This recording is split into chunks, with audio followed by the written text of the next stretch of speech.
Jangan lupa like, komen, dan subscribe channel YouTube TVRI Bengkulu dan nyalakan lonceng notifikasinya.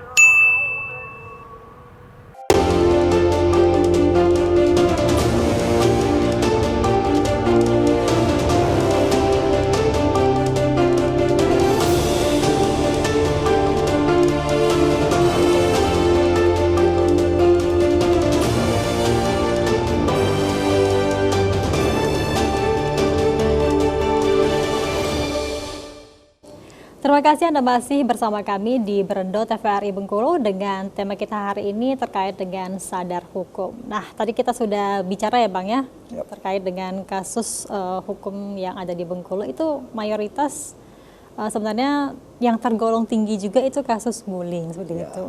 Nah, ini kan kadang-kadang kan kita lihat itu kasus bullying itu ketika sudah viral di media sosial.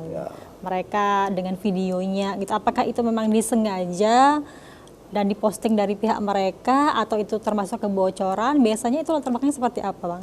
Sampai bisa ketahuan ya? Nah, ya ini karena anak-anak ya, mereka terutama umur-umur remaja masih mencari jati diri gitu kan.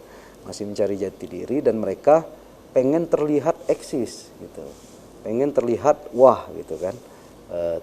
Namun terkadang karena benar nih kalau TVRI ngangkat kesadaran hukum itu, bahwa kesadaran hukum itu nggak hanya orang dewasa yang harus ini, karena anak-anak itu juga harus tahu bahwa ketika mereka memposting ya, ada undang-undang ITE yang mengatur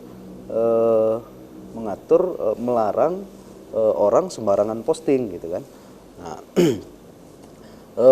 juga anak-anak itu mereka ini ya karena cari jati diri, pengen kelihatan hebat, pengen kelihatan mereka ini pengen dihargai seperti itu ya, dihargai lebih dari yang lain. Kadang-kadang itu yang kita perlu kasih edukasi, penyadaran bahwa mereka nggak bisa ujuk-ujuk semena-mena untuk melakukan hal-hal yang itu melanggar hukum. Apalagi untuk anak-anak itu, nah biasanya kita kan pakai KUHP, ada perkelahian apa ini, tapi untuk perkara anak-anak ya, perkara anak itu undang-undangnya ada undang-undang khusus dan hukumannya lebih berat.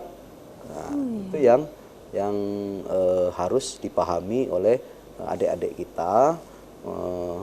Jangan lakukan bullying ya, karena itu efeknya nggak hanya norma hukum yang harus kita sadari habis dihukum itu selesai, enggak. Bahwa itu namanya orang dipukulin, orang ini sakit hatinya bisa sampai ini gitu kan, mereka dewasa sampai gitu dewasa ya. Sampai ini. Nah itu yang untuk orang tua pun juga harus menyadari bahwa ketika ada permasalahan anak-anak, yang itu mereka harus paham seperti apa regulasinya, yang nggak bisa ujuk-ujuk ketika anaknya berantem terus anaknya dipukulin. Nah ini banyak orang tua yang kadang kan ngajarin anaknya tapi